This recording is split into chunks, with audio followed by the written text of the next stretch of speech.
মই মাননীয় মুখ্যমন্ত্ৰী ডাঙৰীয়াক অশেষ ধন্যবাদ জ্ঞাপন কৰিছোঁ। তেখেতে অতি গুৰুত্বপূৰ্ণ এটা বিভাগৰ মোৰ ওপৰত দায়িত্ব দিছে। মই অতি সুচাৰুৰূপে এই বিভাগটো পুনৰ আগুৱাই নিয়াত চেষ্টা কৰিম আৰু আমি আশা কৰিম যাতে আমি সকলো ৰাইজক নিজৰ বিশেষকৈ মাটিৰ ক্ষেত্ৰত তেখেতসকলে যাতে ডিজিটেল ব্যৱস্থাৰে সকলো তাৎক্ষণিকভাৱে উপলব্ধ হয়। অহা 5 বছৰত আমি এই সহজলভ্য ব্যৱস্থাটো সম্পূৰ্ণ কৰিবলৈ চেষ্টা কৰিম।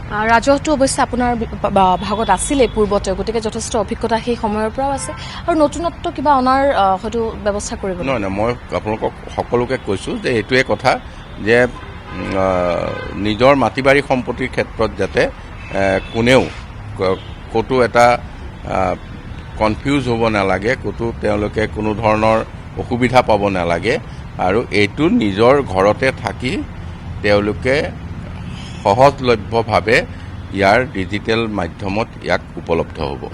কেতিয়ালৈ কাৰ্যালয় লোৱা হ'ব আৰু একো তেনেকুৱা থিৰাং কৰা নাই। তথাপিও যিহেতু এইবাৰ অভিভাৱকৰ দায়িত্ব দিয়া হৈছে আপোনাক বা সকলোকে দিয়া হৈছে, তাৰ মাজত আপোনাৰ নামটো অন্তৰ্ভুক্ত আছে, গতিকে তাত অতি সোনকালে যাম। অহা সপ্তাহৰ ভিতৰতে গোটেই কামখিনি আমি আৰম্ভ কৰিম। অহা সপ্তাহ মানে এই সপ্তাহ। যিহেতু নিৰ্বাচনৰ পূৰ্বে বহু প্ৰতিশ্ৰুতি দিয়া হয়, ঠিক একেধৰণে ৰাইজেও সেই আশা আকাংক্ষা আপোনালোকৰ ওপৰত ৰাখে আৰু এইবাৰ যিধৰণে বৃহৎ জয়, সেইধৰণে আপোনালোকৰো কি ধৰণে আৰু অধিক শক্তিশালী ৰূপত আপোনালোকে আগবাঢ়িব, এটা চেলেঞ্জ থাকিব। এইবাৰ যিটো জনাদেশ হৈছে, এই জনাদেশটোৱে আমাক অধিক দায়িত্ব বঢ়াই দিছে।